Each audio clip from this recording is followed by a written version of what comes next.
Genesis chapter 47. Then Joseph went and told Pharaoh and said, "My father and my brothers, their flocks and their herds, and all that they possess, have come from the land of Canaan. And indeed they are in the land of Goshen." And he took 5 men from among his brothers and presented them to Pharaoh. Then Pharaoh said to his brothers, "What is your occupation?" And they said to Pharaoh, "Your servants are shepherds, both we and also our fathers." And they said to Pharaoh, "We have come to dwell in the land, because your servants have no pasture for their flocks, for the famine is severe in the land of Canaan. Now therefore, please let your servants dwell in the land of Goshen." Then Pharaoh spoke to Joseph, saying, "Your fathers and your brothers have come to you. The land of Egypt is before you. Have your father and brothers dwell in the best of the land? Let them dwell in the land of Goshen. Have your father and brothers dwell in the best land? Let them dwell in the land of Goshen.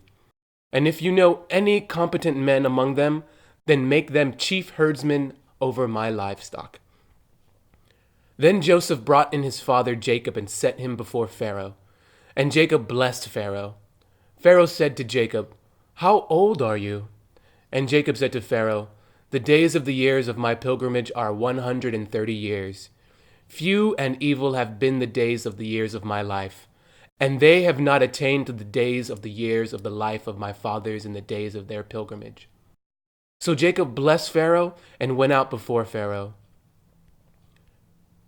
And Joseph situated his father and his brothers, and gave them a possession in the land of Egypt, in the best of the land, in the land of Ramses, as Pharaoh had commanded.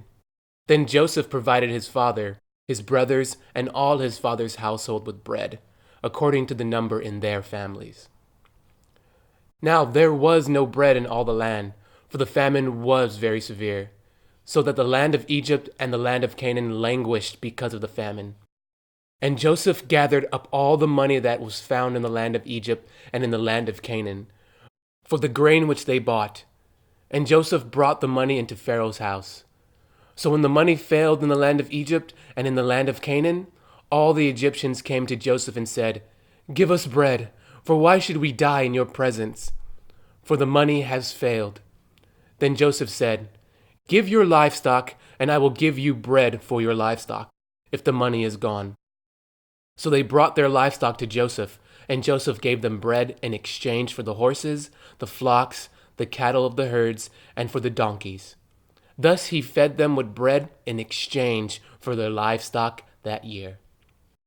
When that year had ended, they came to him the next year and said to him, "We will not hide from my lord that our money is gone. My lord also has our herds of livestock. There is nothing left in the sight of my lord but our bodies and our lands. Why should we die before your eyes, both we and our land? Buy us and our land for bread, and we and our land will be servants of Pharaoh. Give us seed, that we may live and not die, that the land may not be desolate." Then Joseph bought all the land of Egypt for Pharaoh, for every man of the Egyptians sold his field, because the famine was severe upon them. So the land became Pharaoh's. And as for the people, he moved them into the cities, from one end of the borders of Egypt to the other end.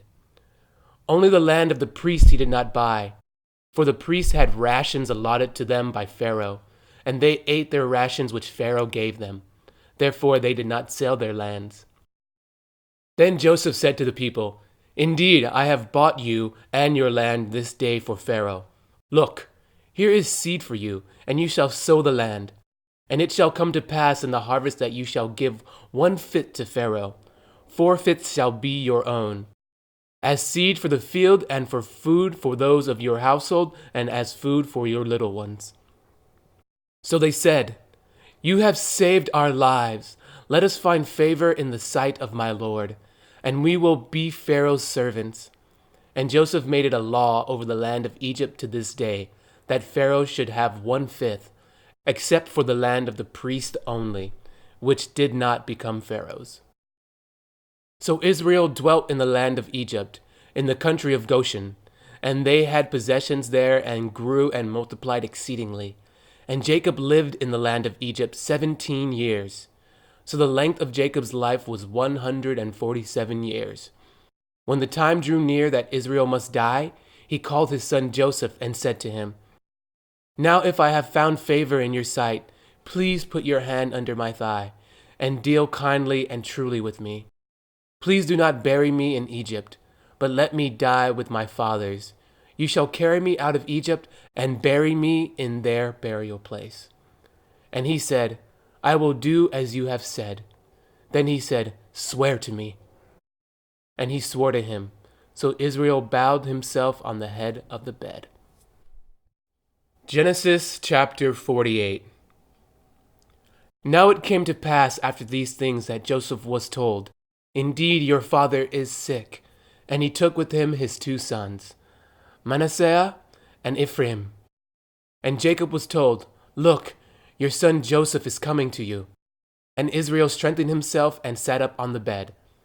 Then Jacob said to Joseph, "God Almighty appeared to me at Luz in the land of Canaan and blessed me, and said to me, 'Behold, I will make you fruitful and multiply you, and I will make of you a multitude of people, and give this land to your descendants after you as an everlasting possession.'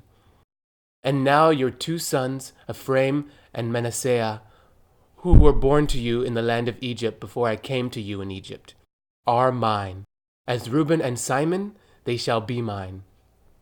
Your offspring, whom you beget after them, shall be yours. They will be called by the name of their brothers in their inheritance. But as for me, when I came from Padan, Rachel died beside me in the land of Canaan on the way, when there was but a little distance to go to Ephrath, and I buried her there on the way to Ephrath, that is, Bethlehem." Then Israel saw Joseph's son, and said, "Who are these?" And Joseph said to his father, "They are my sons, whom God has given me in this place." And he said, "Please bring them to me, and I will bless them." Now the eyes of Israel were dim with age, so that he could not see. Then Joseph brought them near him, and he kissed them and embraced them. And Israel said to Joseph, "I have not thought to see your face, but in fact God has also shown me your offspring." So Joseph brought them from beside his knees, and he bowed down with his face to the earth. And Joseph took them both, Ephraim with his right hand toward Israel's left hand, and Manasseh with his left hand towards Israel's right hand, and brought them near him. Then Israel stretched out his hand and laid it on Ephraim's head, who was the younger, and his left hand on Manasseh's head, guiding his hands knowingly, for Manasseh was the firstborn. And he blessed Joseph and said, "God, before whom my fathers Abraham and Isaac walked, the God who has fed me all my life long to this day, the angel who has redeemed me from all evil, bless the lads. Let my name be named upon them, and the name of my fathers Abraham and Isaac, and let them grow into a multitude in the midst of the earth." Now when Joseph saw that his father laid his right hand on the head of Ephraim, it displeased him. So he took hold of his father's hand to remove it from Ephraim's head to Manasseh's head. And Joseph said to his father, "Not so, my father, for this one is the firstborn. Put your right hand on his head." But his father refused and said, "I know, my son, I know. He also shall become a people, and he also shall be great. But truly his younger brother shall be greater than he, and his descendants shall become a multitude of nations." So he blessed them that day, saying, "By you Israel will bless," saying, "My God make you as Ephraim and as Manasseh." And thus he set Ephraim before Manasseh. Then Israel said to Joseph, "Behold, I am dying, but God will be with you and bring you back to the land of your fathers. Moreover, I have given to you one portion above your brothers, which I took from the hand of the Amorite with my sword and my bow."